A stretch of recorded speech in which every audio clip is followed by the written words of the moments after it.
Hey guys, good to see you back. We're going to go over another event that EA just released, the Spreadsheet Hockey. There's a lot of good cards in here, depending on where your team's at. And we're going to get to that because I think that's very important when you're looking at this promo. A lot of people have been saying it's bad, but it can be very good, and I'm going to get into the reasons why. So let's go over it, guys. If you do enjoy the video, give it a thumbs up. Don't hesitate to hit the comments on what you think. I read and get back to every comment. And if you do like the video, guys, and you don't want to miss any more of my content in the future, hit that sub button. It'll let you know when I throw up a new video. I throw one up every day. Let's get into it, guys, and I hope you enjoy it. So first thing we're going to do is we're going to go look at the MSPs, maybe a couple of the other cards. Like this Nick Robinson card being 88 overall, you'd think he'd be good. He's got silver elite edges. Sure, he's 6'3", 200 pounds. He's just really slow. He's going to be a great card to hold the zone, but I'm not a fan of it. I'm not a fan of it. I don't think this card is a card you should go after. Save your coins. He's going for 86K right now. I just wouldn't do it. Brad Marchand, I'm not going to touch him. I don't like giving him any screen time. Who does like Brad Marchand?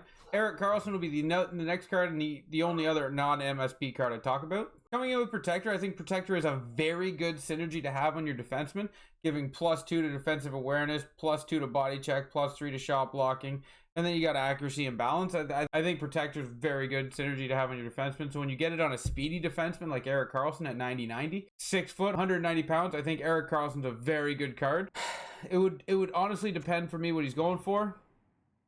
He's got the name and the speed, so I'm expecting a very expensive price tag right here. And that's actually not bad.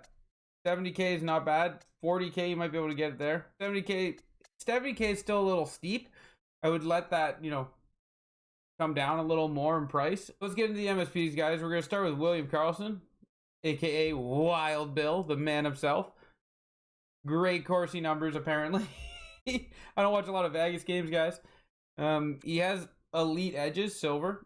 And then he also has quick draw, which is very effective against tie-up face-offs, right? Like that tie-up glitch goal can get really frustrating from time to time, and it's really nice. And he has Thief, which makes him viable at face-off with 87 overall face-off. He's fast enough to hold his own. He's got a good enough shot. Like he's a well-rounded card. If that's where you need some help, I could see this being a very good card. I don't need help on my dot.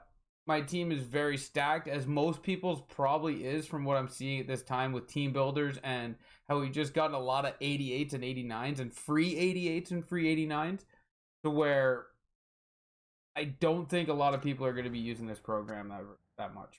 And then Mitch Marner, 91 acceleration, 89 speed. He's got good synergies, gold elite edges, which is very nice. His deking, his shooting, everything's great. I've used Mitch Marner's X Factor. Very good card. I like Mitch Marner. He's got the size.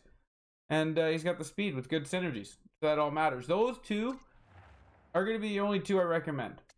Because Charlie McAvoy here, just he looks like a good build. He does. 92 defensive awareness, what you're looking for. 88 block. 88 body checking. Everything here is what you're looking for. He's okay speed.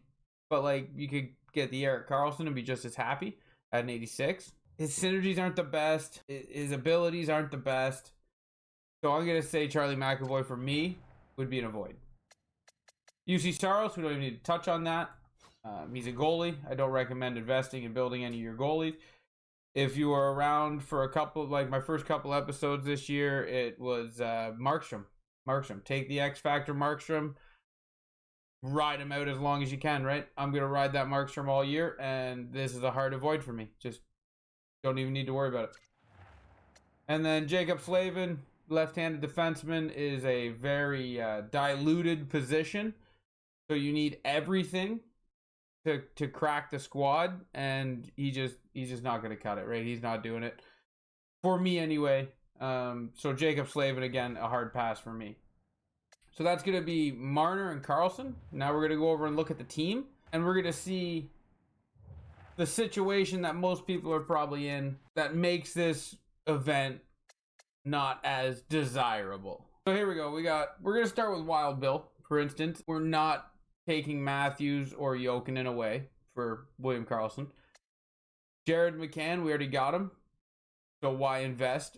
You get William Karlsson here, and their face-offs are the same, and he comes with Protector, which is a very good synergy for a centerman, because they play in the slot in your zone, so you want that defensive awareness up. And when you couple Thief with Protector, that gives you a +5 defensive awareness, which is perfect for a centerman.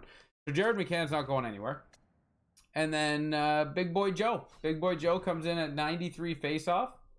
And he's getting an upgrade in a couple of days to an 87 overall, which is going to bump everything up a little bit more. So I can't do anything with that, right?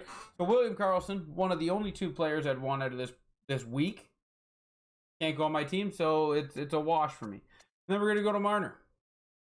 Marner is not going to take Teemu Solani's spot. Let's be real. And Marner is not going to take Zibanejad's spot. They both play very well. So that's just that. Now, Brett Hall. Marner could very well take Brett Hall's spot. He's faster. He's bigger. But his shooting's not better. And I already have Brett Hall. And let's not forget, in a couple of days, Brett Hall will be an 88 overall, bringing him a little bit closer to Marner, making it even less worth it to invest in building that card. And then same with Marcel Dion. Marcel Dion, yes, he's little, but he's going to be an 89 in a couple of days. And that'll bring all of his stats comparable to Marner. So this is where my team is right now. And why I think if this event had been 90 overall players, maybe. Because then you could have I'm going to go grab some 90 overall players and go from there. But there's just, my team's too deep. And a lot of people I'm seeing online, this is what their teams are looking like. Because it's been very easy to build cards this year. Very easy to build cards. You're getting free cards, just stuff like that. Where a lot of teams are like this, where this event isn't going to be that desirable for them. We're going to have to wait and see what next week event looks like. But I think this event's just going to be a hard avoid for me. And as for the left side, this is what I was talking about with Slavin. You got Byram for free. I built up OEL because he looked good, and he is good. And then you got your Steve Duchesne. He's not taking that over. And then McAvoy, no, right? So for me, guys, this event's a pass. If it's different for you, like I said, hit the comment section down below. Let me know who you got or who you're going after. But yeah, with that team being shown to you and the cards that were released, I'm just not going to be able to work with them for my team. If it's different for your team and you do enjoy this event, guys, get after it. I wish I could put Marner on my team because I'm a huge fan.